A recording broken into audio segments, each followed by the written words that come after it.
Hello, my name is Gia Lee, and this is my Physics Lab 4 presentation. Today, I will introduce the lab and its purpose, go over the observational and computational models, and explain any findings and further understanding.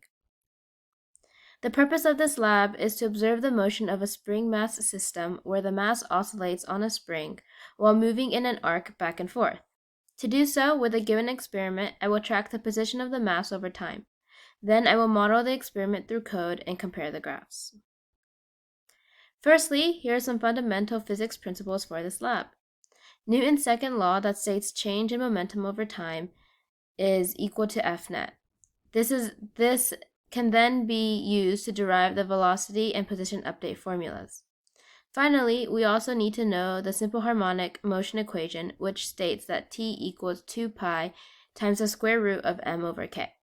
M is the mass and K is the stiffness of the spring. Some other general standard formulas to keep note of are that of the force of a spring, change in energy, kinetic energy, and potential gravitational energy. Before I show the models, here's an overview. The system is the object, Earth, and the spring. In the surroundings is nothing to make the calculations easier. We will ignore forces like drag and friction. The initial positions of the mass is the negative 0.111, negative 0.640, 0 vector in meters. The final overall result is that the oscillation of the object follows the energy principle. For the experimental model, I used Tracker to observe the motion of the spring mass system and plotted it on a position versus time graph. The x and y positions followed a sine and cosine function. The data was then used to find K and L naught, where K is 6.83 newtons per meter and L naught is 0.123 meters. In the computational model, we used the same mass and initial position. We then also used our calculated spring constant and L naught to finish the code regarding the kinetic energy, potential gravitational energy, spring potential energy, total energy, spring force, and the derived update formulas.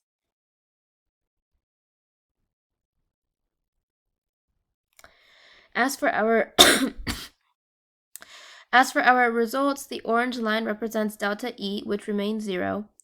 On the right, one can see that the model represented the x position better than the y position.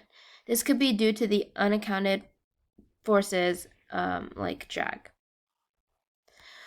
Other potential sources of error include other unaccounted for forces, including the drag and friction.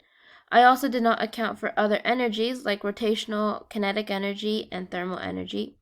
And finally, there was potential for natural human error when predicting the center of mass at each time interval. For further understanding, is the energy principle satisfied? Yes, as stated before, the orange line that represents the change in energy stays at a constant of 0. This is expected because there is nothing in our surroundings. And finally, what are the differences between the oscillation periods between the x position and y position graphs? The x position oscillation period is longer because the forces acting on the x direction have smaller effects than those on the y direction. Thank you so much for watching.